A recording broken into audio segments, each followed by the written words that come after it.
Kalian setuju gak MBG ini ladang korupsi? MBG ini kan struktur program. Lah, struktur pemerintah aja itu banyak yang korupsi, apalagi struktur program yang dibuat sama pemerintah. Masalahnya kemarin ada orang yang bikin tracker anggaran MBG. Ini di luar lembaga bahkan. Gak tahu kenapa kok MBG gak mau bikin anggaran langsung dari lembaganya. Orang lain sampai bikin, dibuatkan websitenya. Gak tahu, semoga websitenya masih bisa sekarang, gak di-ban. Kita sebagai rakyat bahkan gak bisa kontrol uang yang digunakan dari rakyat itu di apa, kan gak tahu. Ratusan triliunan itu dipakai buat apa, itu lebih besar dimasukin buat korupsi apa dimasukin untuk makanan anak-anak. Yang lebih menyedihkan juga adalah pihak-pihak yang bukan seharusnya mengerjakan hal itu, mereka harus mengerjakan itu dan berkorban dalam kata kunci, dia nggak dibayar, jadi relawan paksa. Seperti guru itu sekarang banyak narasi menuliskan guru jadi budak MBG, belum lagi seperti TNI, Polri yang tidak seharusnya mengerjakan MBG sekarang ikut-ikutan. Program ini udah berjalan 1 tahun, dan dari 1 tahun kemarin masalahnya sama-sama keracunan, masih sama aja sampai sekarang. Mau dibilang 0,00,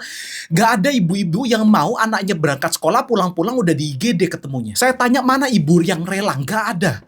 Saya sampai sakit kepala ini mau ngomong. 0,00 itu juga Pak Bromo pakai data dari mana? Data dari istana sama data dari masyarakat langsung beda, Pak. Anggaran ratusan triliunan itu kalau digunakan sebaik mungkin, sebijak mungkin. Kita lihat Ferry Irwandi 10 miliar. Ya, kita mau sama-samakan, tapi ya kita lihat aja 10 miliar itu bisa menghasilkan lebih dari puluhan miliar malah. Itu nilainya cuma 10 miliar. Itu gimana kalau ratusan triliun?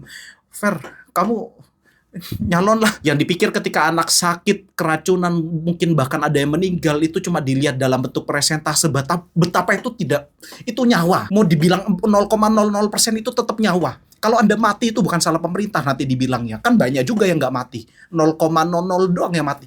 Nyawa. Kalau dari nyawa aja pemerintah udah anggap sepele. Nggak kaget ada anak Papua yang meninggal cuma gara-gara nggak bisa beli buku. Gue Sabriel, gue suka bahas ilmu keuangan di akun ini.